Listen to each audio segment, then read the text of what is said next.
Welcome to winter. We start in winter because it is the place where we feel the most powerless and where we struggle the deepest with our kids. In winter, we have our own range of experiences and our kids experience their own sort of winter. So let's dive into what that looks like.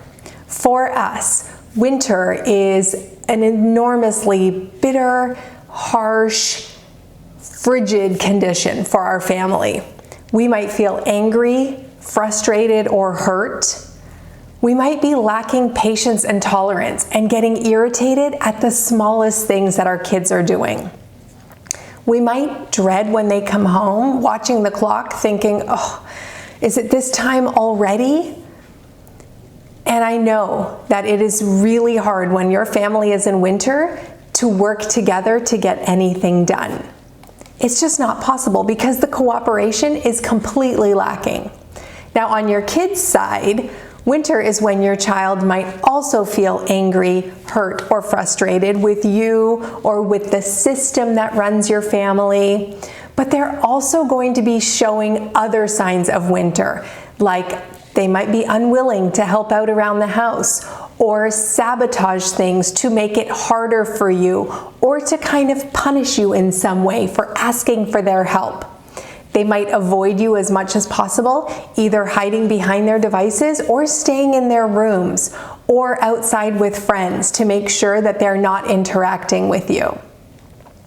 So when we think about winter in the world, we think of a really dark, cold, isolating time. It is not a time for everybody to be out gathering. People are hunkered down, they're closed off, they are not open and accessible to other people. And that's really what winter is in your family. It really is a time where we are emotionally and physically often shut off from each other. And so let's dive into what that looks like for you. When we think about winter for you, what does that really look like? I want you to think, when I'm in winter, I feel what? What do you feel in winter? When you are angry or hurt or fed up or exhausted or at the end of the thread that you are barely hanging on to, how do you feel there? That's your winter place. Right? That is the place where it is the coldest and harshest conditions for you. So in your workbook, record some thoughts, what winter is for you. Think about an interaction that you might have had with your child recently. How did you react? Those reactions in a winter storm are how you cope with the stress or the frustration or the challenge or their winter behavior. So the next part of your workbook is to record what you are like in winter, not just how you feel, but how do you express how you feel. And the third part of our worksheet is identifying some of the things that set you off. We are creatures of habit, so chances are there are patterns of behavior, and once you start to identify what those patterns are, you will come to see that there are some things that set you off over and over, and your kids might know that, and they will test you over and over. So we are going to go deeper into what those things might be, but just off the top, do you know of things right now that set you off? Write those in your worksheet.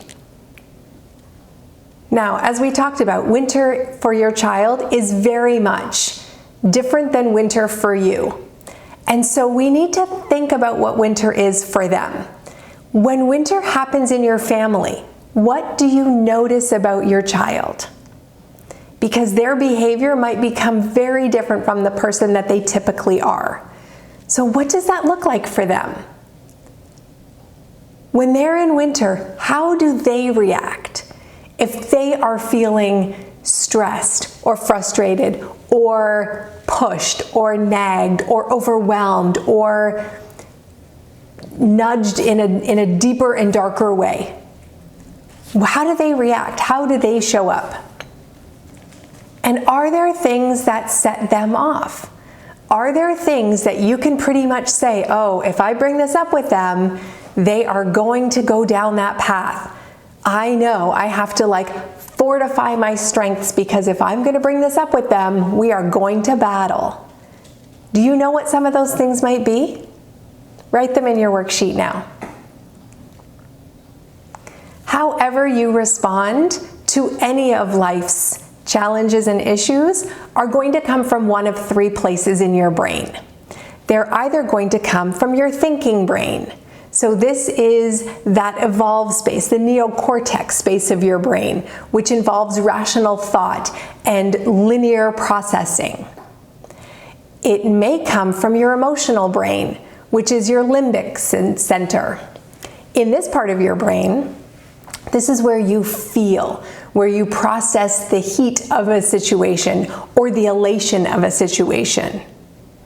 Or the third place that you might feel your reaction coming from is your reptilian brain. This is your survival mechanism brain. This is what gets us through those deep, dark, instinctual moments where you just don't even know how you got through it. Something takes over, and that is your instinct to survive.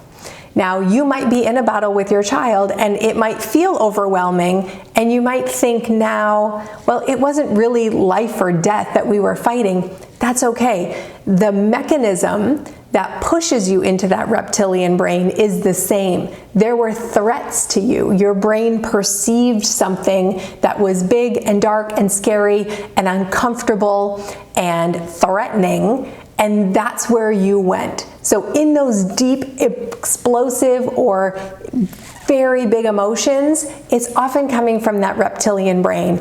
And when we are in that space, there is no rational thought. There isn't a time for us to sit back and say, I'm not sure, let's think about that, because something pushed us into that brain center. And we are no longer able to respond with compassion or love. We are just highly reactive. And so that is where we're going to spend a little bit of time right now, diving into those areas that trigger us to be in our reptilian brain.